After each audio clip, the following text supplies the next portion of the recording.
All right. So today's lecture is going to be on consonance and dissonance theory. So I'm sure that most of you are familiar with what consonance and dissonance are. Basically, consonance is when you are playing multiple notes together and they sound good together. Dissonance is when there's tension when you play multiple notes. Sounds bad. These terms are kind of thrown around a lot in music school, but nobody really talks about what they are, how to quantify them, those sorts of things. So that's what I want to do today. I want to provide a little bit of math and a little bit of conceptual understanding for what exactly consonance and dissonance are. Caterpus, are you okay?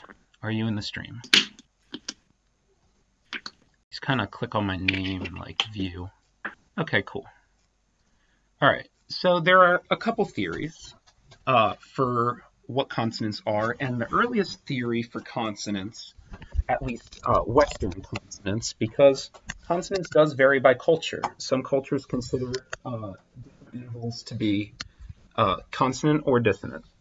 So today we're just going to be focusing on Western consonants mostly, and consonance doesn't vary that much by culture, so the ideas here should be generalizable pretty easily. So Pythagoras, as you guys might know, based his tuning around the interval of a fifth. So a fifth has a ratio of 3 to 2. So what that means is, let's say I'm playing a C, and let's just say that my C is 200 hertz. I know that that's not what a C is, but it's just going to be easier if I use an easy number. And then if I played the G above it, that means that the G would be 300 hertz. I think that this is a pretty common idea. I don't know how many of you are familiar with thinking about intervals as ratios, but that's kind of what the ratio means, is basically I can multiply the bottom note by 3/2 and I'll get the higher note. So Pythagoras wanted to construct all notes using the ratio of 3 to 2. This is also called three-limit tuning. So I'll title this three-limit tuning. Now later on I want to go into a more in-depth lecture on different systems of tuning and why we might choose to use or not to use Pythagorean tuning. But for now, just know that this is how you construct it. So we would start with C, and then we would build G by going up by that ratio. We would build D by going up that ratio, A, and then we would just keep going along, the circle of fifths until we constructed all the notes. Now, unfortunately, this does cause a couple problems. So Pythagoras theorized that notes that have small intervals, or not small intervals, but nice intervals, nice ratios, sound better. So, for example, C to the C above it in Pythagorean tuning has a ratio of 2 to 1, okay?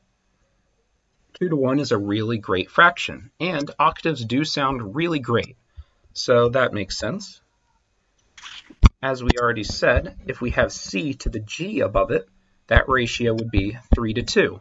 Again, very great ratio. That's true. A perfect fifth sounds very consonant. Now let's say that we had C to D.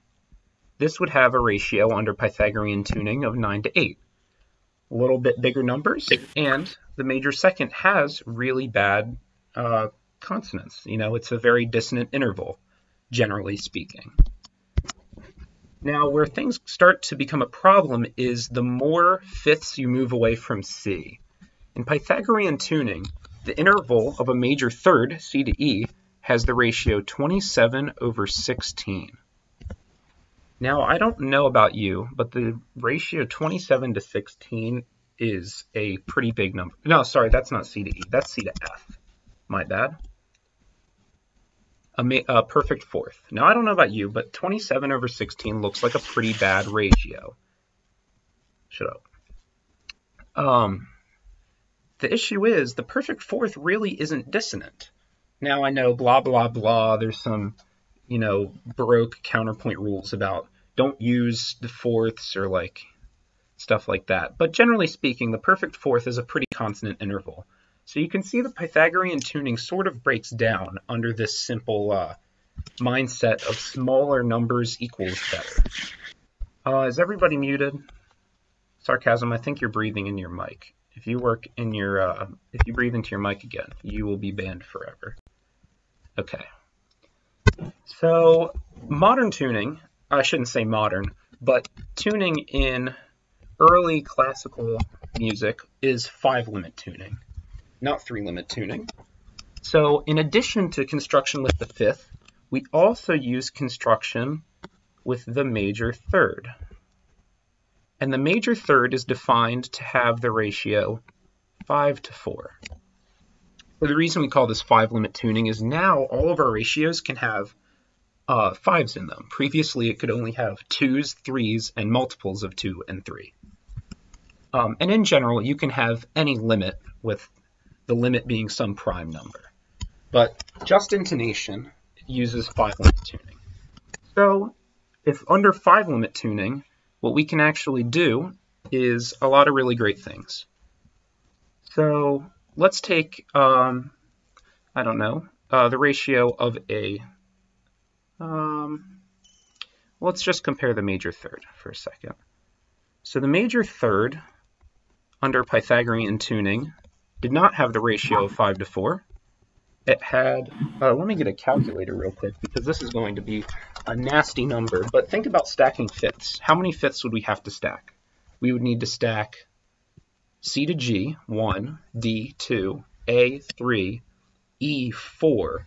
So in the numerator, we would have 3 to the 4th power, which is 81, an absolutely horrendous number. And then the denominator, we would probably have 64, I think it is. I'm almost positive that's the ratio for a major third. So major third comes up with this absolutely horrendous fraction in Pythagorean tuning. And so we can see 5-limit tuning actually simplifies this up quite a bit. And similar things can be done for other intervals. I don't really want to get too much into tuning because, again, I'd like to do a full lecture on tuning later. So we have this idea of small numbers and 5-limit tuning creates good things. However, that still doesn't entirely capture it.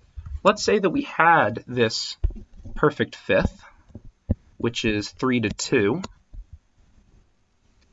In our modern tuning system of equal temperament, this interval of a perfect fifth is actually slightly flat. So maybe in our system, we have the ratio 299 to 200, which is slightly less than 3/2. So maybe I should put a less than symbol there. However, it's not off enough for the ear to say that's disgusting. So we have this issue, this apparent contradiction here, where we have a 299 to 200 ratio, has massive numbers, should be horrifically dissonant, but in reality, it just sounds like a 3 to 2. So there's a lot of limitations with this thinking because it doesn't really take into account rounding and all that sort of things, because the human ear just rounds to the nearest perfect interval. So this is where we start to get into the work of other people like Euler. So before Euler, consonance was not really considered mathematically too much besides the simple idea that small numbers are better. They were considered by their interval names. So theorists such as Johannes de Garlandia in like the 1300s or something wrote one of the earliest books on music theory, and he basically just listed all the possible intervals and said which ones he thought was dissonant and which ones he thought was consonant. Not very helpful to someone looking to really understand the why, but certainly useful to the composer who just needs the how. So here's where we get into the work of Leonard Euler, because Leonard Euler is one of the most famous mathematicians of all time, definitely up there in the top 5. And he did a lot of things. He was not just a mathematician, and one of the things that he liked was music on the side. As far as I'm aware, I don't think he played any instruments, at least not very well. But Euler did like math, and there's a lot of math in music, so Euler said, why don't we try to explain consonance? So what he did is he sat down and he thought, what is the most consonant interval? I should probably check chat to see if there are any questions. I realize I haven't been checking. So let's see. Oh, yes. No, 4/3 does work in Pythagorean tuning. My bad. That is true. Euler did not compose anything as far as I'm aware.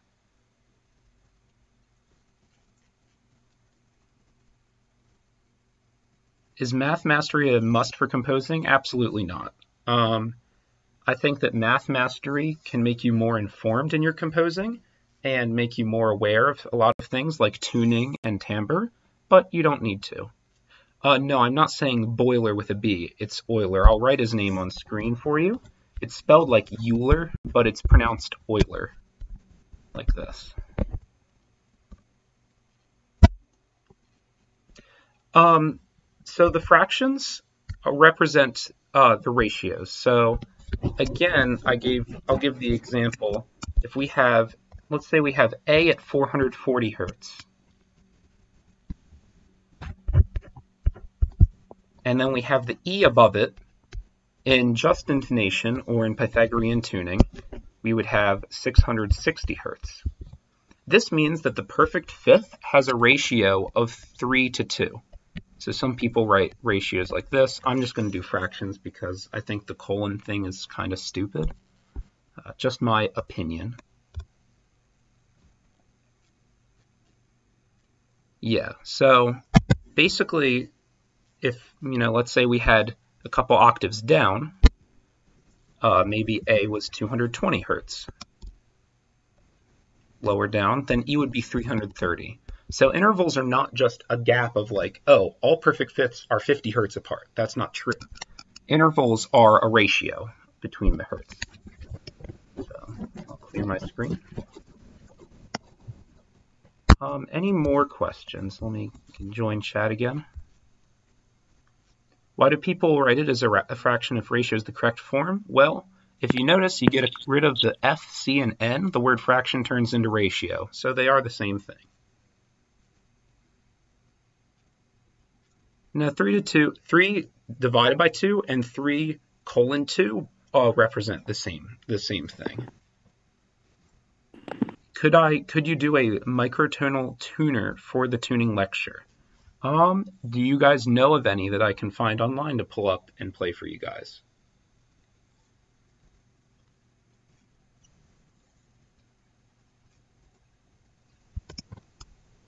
Let's see if I can tall kite. Okay. Let's see.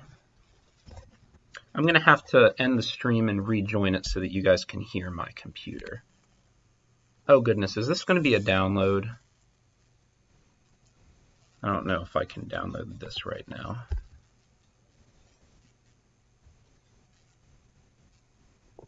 I think I'm going to worry about listening to things later, but yes, in future lectures, especially the tuning theory lecture, I definitely plan to do stuff like that. But you guys can try messing around and listening to these sounds on your own time if you'd like. Are there any more questions? Otherwise, I'm going to move on and start talking about Euler's theory. I'll take that. Oh, some more typing. I'm going to take that as a no for the time being. All right, so Euler lived in a time where 5-limit tuning, at least in terms of, limit tunings, was the predominant system. Of course, equal temperament. Is there a quick way to mute the VC when someone's joining or leaving? Not sure what you mean. Anyway, so at least in terms of like just intonation and that sort of thing, 5-limit was the way to go in Euler's time. So he worked with 5-limit. So Euler basically sat down, and to start his consonance theory, he asked himself, what is the most consonant interval? And I think the answer to this is somewhat too obvious. It's just the unison, the ratio 1:1. Obviously, any note with itself is going to have perfect consonance. So what he's going to do is he's going to define his function g. So he wants to create a function g which takes in a ratio and spits out a consonance value. He's going to say that g of 1 over 1 is equal to 1. So 1 is the most consonant sound possible, okay? Now, what's the next most consonant interval? He's going to say it's the octave. Euler believes the octave is the second most consonant interval. So he's going to assign g of 2 to 1, 2 over 1 to be 2. And we can continue on this. So if we stack octaves, let's say we have a 2-octave gap. A 2-octave gap would be 2 over 1 times 2 over 1 is equal to 4 over 1. That's a 2-octave interval.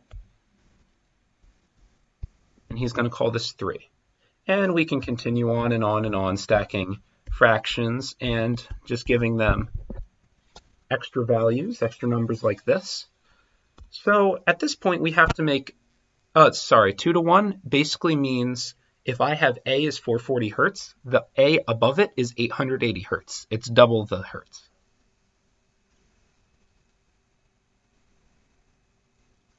Can you remove speaking perms, the everyone rule, so there's no accidents? If one of the mods wants to do that, go ahead. I'm not going to bother with it right now.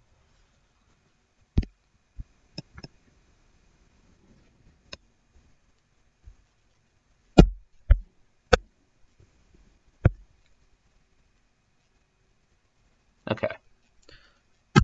So we have the start, but we don't really have anything for intervals that are not octaves. So let's say we do the perfect fifth. The perfect fifth is a great one to do. So this is again another decision point for how we're going to define the function. And Euler believes that the perfect fifth is approximately as consonant as a 2-octave ratio. So he's just going to define that Euler's function of the 3 over 2 ratio is equal to 3. Okay? So basically his thought behind this, I'm sorry, not 3 to 2. This is not for the perfect fifth. This is for 3 to 1, which is a major 12th, which can be thought of as an octave plus a fifth. So we're going to define g of 3 to 1 to be 3. And he also believes that g of 5 to 1, which is, good lord, what interval is that? A 17th, I think, is going to be equal to 5. Major 17th. There should probably be capital M's if it's going to be major. So perfect 12th, major 17th. How do you guys feel about that?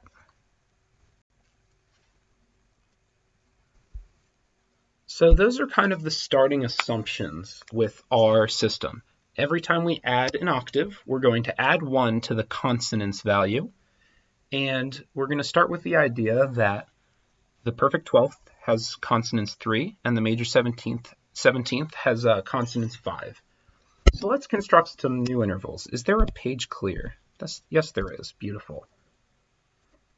So, I should say one further note is in higher limit tunings, we can construct the rest of the primes just by doing this. So for any prime p,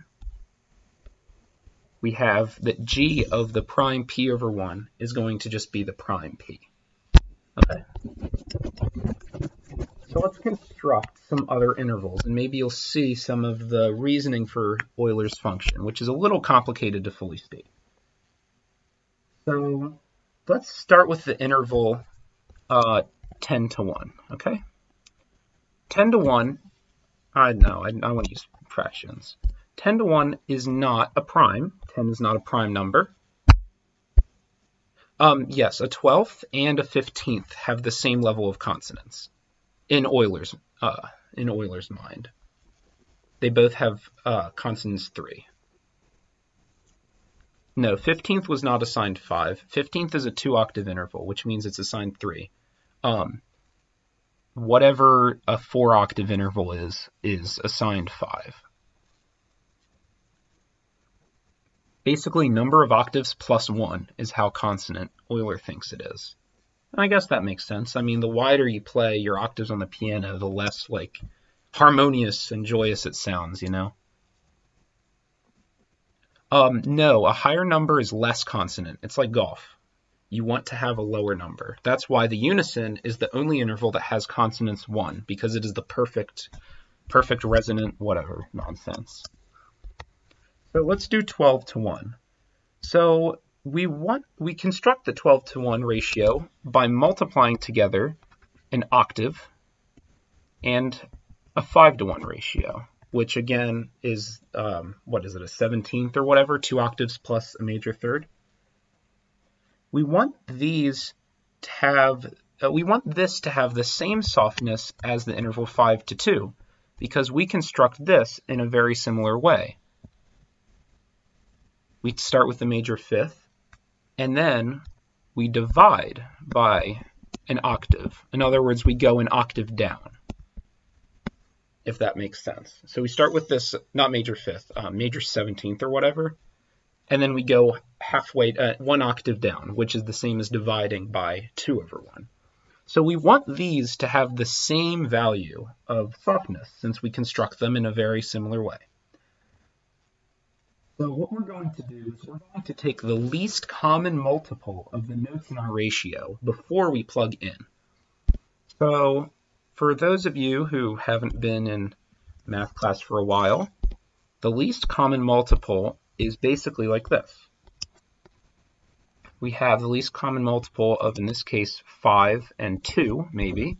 We look for the smallest number that has both 5 and 2 as factors. In this case, it's 10, because 10 has factors of 5, and it also has a factor of 2. Let's say, I'll just do another couple examples just to get you guys familiarized. Let's say that we had the least common multiple of 6 and 4. The least common multiple would be 12, because again, 12 has 6 as a factor, and it also has 4 as a factor. 6 times 2, 4 times 3. Let me check chat to make sure everybody's okay.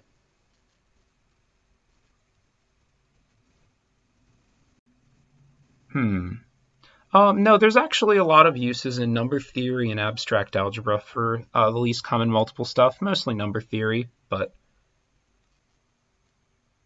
the consonance value is needlessly confusing.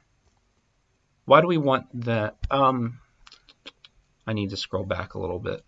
Why do we want, I'll start with HK's question. Why do we want them, which I assume are the 2 octave interval and the major 12th, or perfect 12th, to be equally consonant?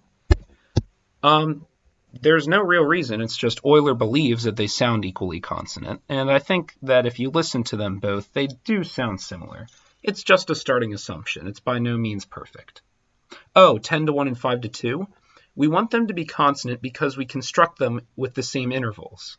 So let's say we have a 2 octave gap and a 3 octave gap. We construct the 3 octave gap by stacking 3 octaves, which is more steps than constructing a 2 octave interval, which only takes 2 octaves. So 10 to 1 and 5 to 2 are constructed using the 5 to 1 ratio and the 2 to 1 ratio. They're using the same steps, just in different directions, if that makes sense. Yeah, like total distance.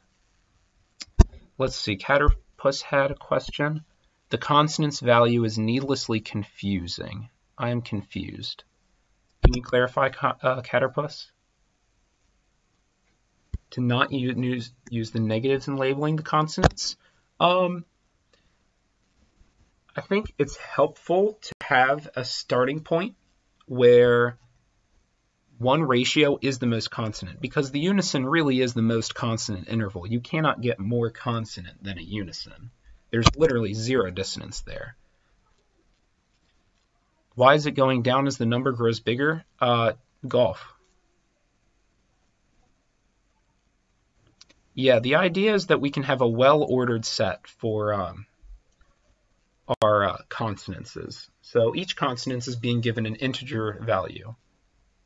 Well, okay, if we wanted to have bigger numbers be more consonant, then we would have to assign the unison to be -1, and then all of these to be -2, -3, -4, and what's the point of that? You're just adding a negative sign for no real reason.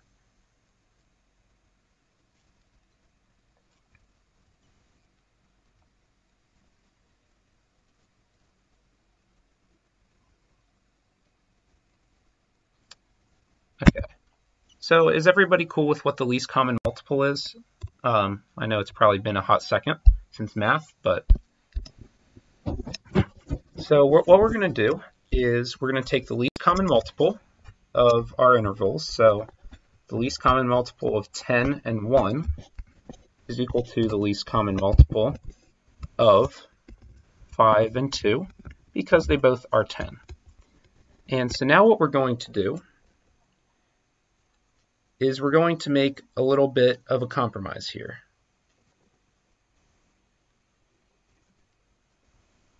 So what we're going to do is now we're going to plug in number 10 into our function, but we don't know how to deal with that yet. So what we're going to do is break this number that we get into its constituent parts, which are 5 and 2. 5 times 2, right? What we can do, well, they're both to the first power. What we're going to do is we're going to subtract each of our primes by 1. So we're going to do 5 minus 1, and we're going to multiply it by the exponent, which is just 1. We're going to do the same thing with 2. We're going to do plus 2 minus 1, and then multiply by the exponent, okay? Let's see what's happening in the chat. Why go 1, 0, -1? I'm not really sure what you mean by that.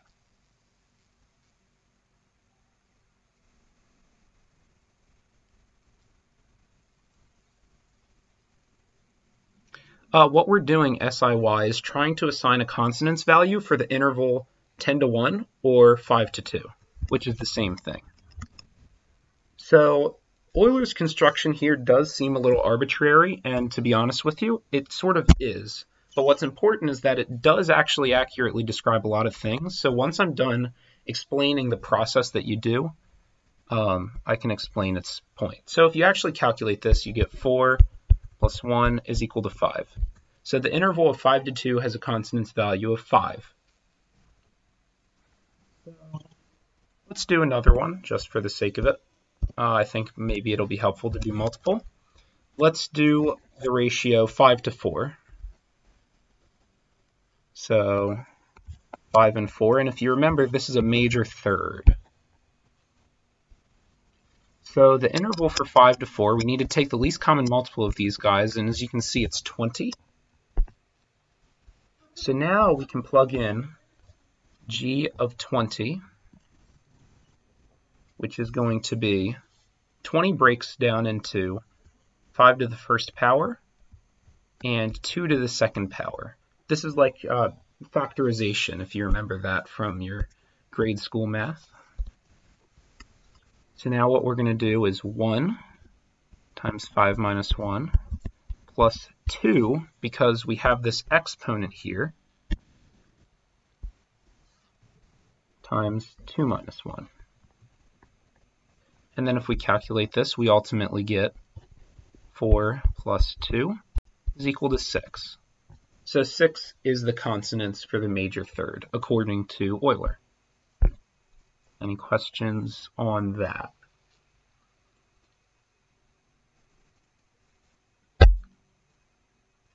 Yeah, no, it 100% is just arbitrary where you start from. Euler just decided to start from 1. Yeah. So this is how we calculate this. So if you, if there's any, I know there's a couple more mathematically literate people. So in total, g of a ratio, so let's say R1 to R2, g of a ratio is equal to g of the least common oh goodness, my handwriting is getting terrible, g of the least common multiple of these guys. And what this is ultimately going to be is 1 plus the sum. Oh, I forgot to do that. Sorry, guys. For both of those intervals, you need to add 1 at the end for whatever reason. Yeah, that's why you should prefer starting from 0, because Euler started at 1, you actually have to add 1 to all your intervals. So the major fourth should have a value of 7, not 6. And similarly, the 5:2 ratio should have a consonance of 6, not 5. So n equals 1 to whatever. I shouldn't do that. I'll just do sum over k. So this is big sigma. This is for mathy boys of ak times p to the k minus 1. After you break your least common multiple into like these guys, if that makes sense. So ak is the powers, and pk is the constituent primes. So pk is going to be 2, 3, 7, whatever, and ak is going to be the power of that particular prime. So if you had the number 49, then your pk would be 7, and your ak would be 2. So not necessary that you understand sigma notation and all that. This is just for the sort of the mathy people. So notice this least common multiple thinking actually does a lot more than just ratios, because we can take the least common multiple of as many numbers as we want. So why don't we try taking the consonance value for the major chord. So a major chord can be written as the following ratio, 6 to 5 to 4. In other words, if we started with A is equal to 440 hertz,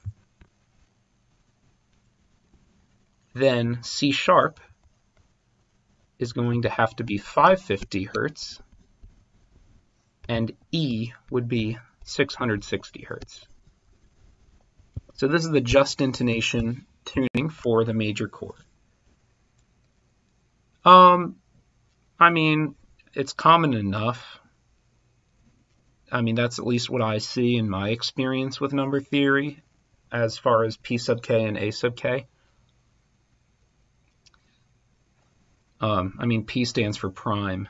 I don't know what A stands for. A stands for letter of the alphabet, I guess. So this is our major chord.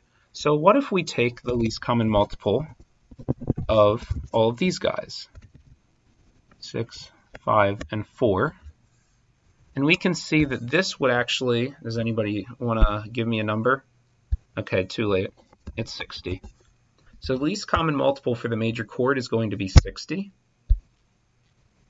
So now I'm going to clear all this junk out of my way. We can do the Gradus function. By the way, I should have mentioned this way earlier. The G stands for Gradus.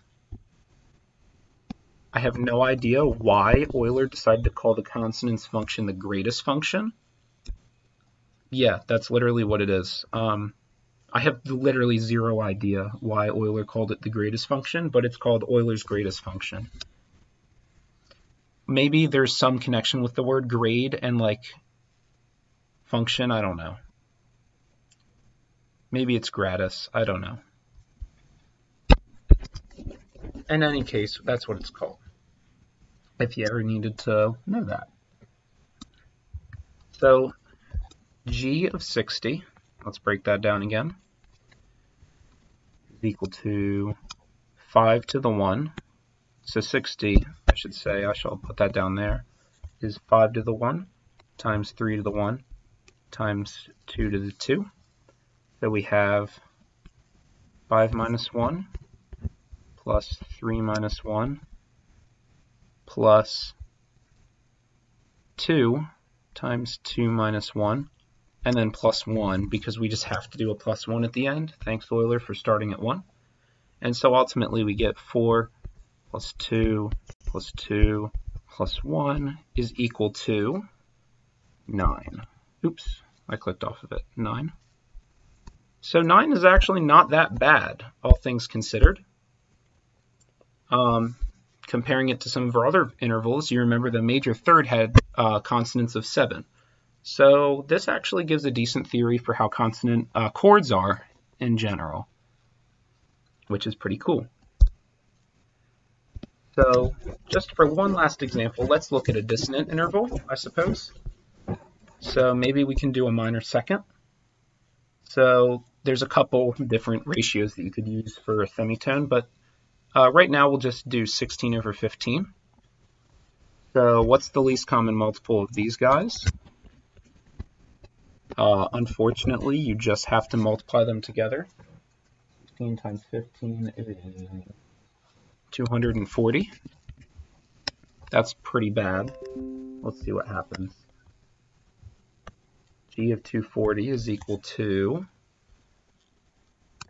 5 minus 1 plus 3 minus 1 plus, we have 4 2's in this case, so 4 times 2 minus 1 plus 1 is equal to 4 plus 2 plus 4 plus 1 is equal to 11.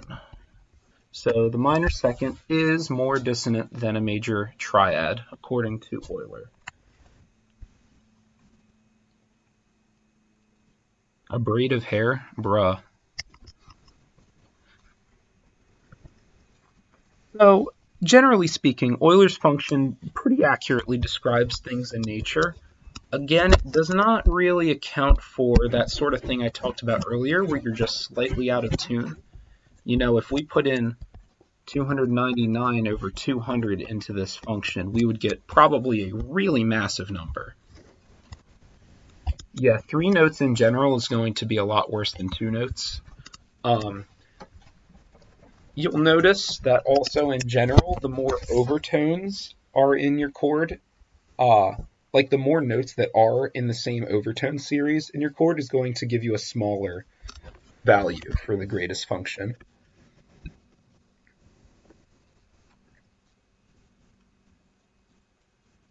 Yes, psychology does play into this, which is why this isn't a perfect system. As you might know, in the 1300s and in medieval church music, sometimes even major sixth were considered to be dissonant, and major fourths, or perfect fourths, I mean, were considered to be dissonant. So, as with anything, there is some variance based on culture, but there's a lot of similarities between cultures is the point. And a lot of the times things were considered dissonant more because of beat frequencies or and stuff like that rather than thinking about intervals. You know, in medieval music, everybody sang in perfect fifths because it sounded great. You know, the beat frequency was on point. Whereas the fourth kind of has an ugly beat frequency, and I think that's why people were a little scared of perfect fourths and singing in fourths. So that's kind of the overview of how you calculate the Gradus function. But again, we have that issue with the human ear not really rounding correctly. So that's generally all I really have as far as Euler's Gradus function goes. Does anybody have any questions?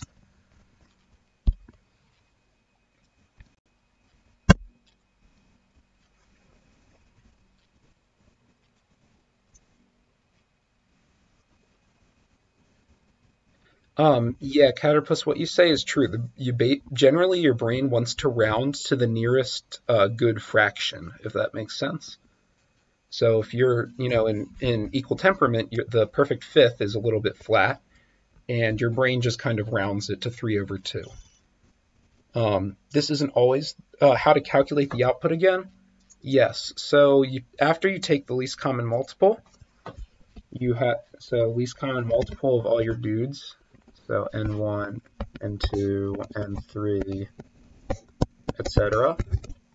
Then you take out your resulting number. So let's just say this is big N, okay? So you're going to break n into its prime components. So p1 to the a1 times p2 to the a2 times p3 to the a3. So those are all the primes and then whatever exponents they happen to have, if that makes sense. Then what you're going to do is do 1 plus p1 minus 1 a1 plus a2 p2 minus 1 plus, and you're just going to kind of continue that pattern until you've done them all. So there are a lot of steps in doing it, and I'm sure you can find charts if you look up Euler Gradus function out there for like common intervals and what the function gives them. You can kind of decide for yourself whether the function accurately describes reality. I personally think it actually does a really good job as far as common intervals go. There's not many better alternatives. Some common alternatives to Euler's theory have came up more recently, like the last 40 years or so, and these usually have to do with beat frequencies and overtones. So, for example, what's the dude's name? I think like Helmholtz or something.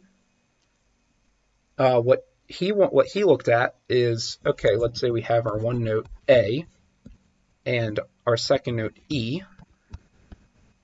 A equals 440 equals 660. Let's look at their overtone series. So we look through all of their overtones. You know, we can list out all the overtones there. And basically, the more that match up, the more consonant the interval is. Tonnetz has nothing to do with this. That also was a thing of Euler, but that has to do with Riemannian set theory. Yeah, no, Euler did invent the Tonnetz idea, but that has to do with like neo-Riemannian set theory and not serialism, but transformation theory and stuff like that. So I'll go over that another time.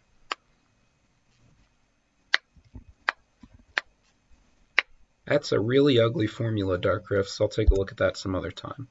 So yeah, this is Helmholtz theory, that the more overtones that are the same, that are shared between the two notes, the more consonant it is.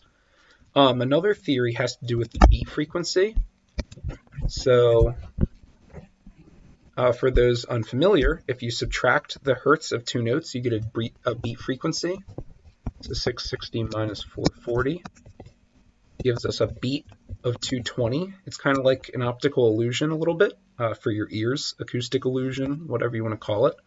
And his theory is the more that the beat frequency aligns with our two notes, the better that our interval will sound.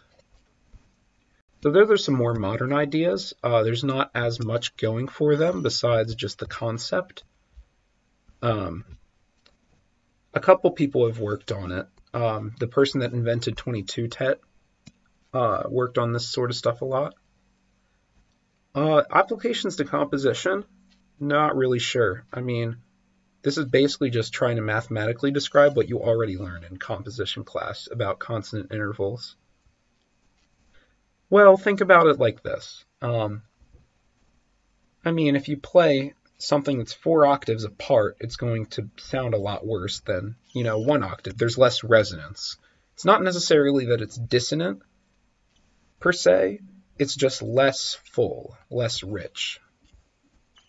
I mean, consonance is kind of a hard word to describe. The best way to describe consonance is absence of dissonance, Another thing that this theory doesn't describe that I really wish somebody would talk about is how intervals lower down sound a lot worse than intervals higher up.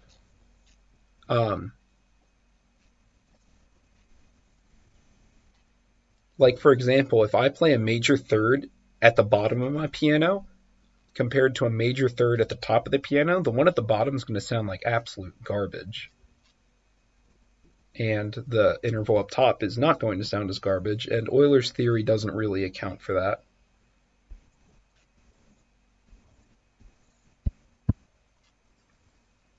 Yeah. No, that's the general idea, Caterpus, but what I'm saying is that Euler's theory doesn't really account for that. And there's not really many theories out there that are mathematically rigorous. Okay, I'm going to end the recording because this is probably taking up a lot of my storage space, but I'll continue to stream and answer questions.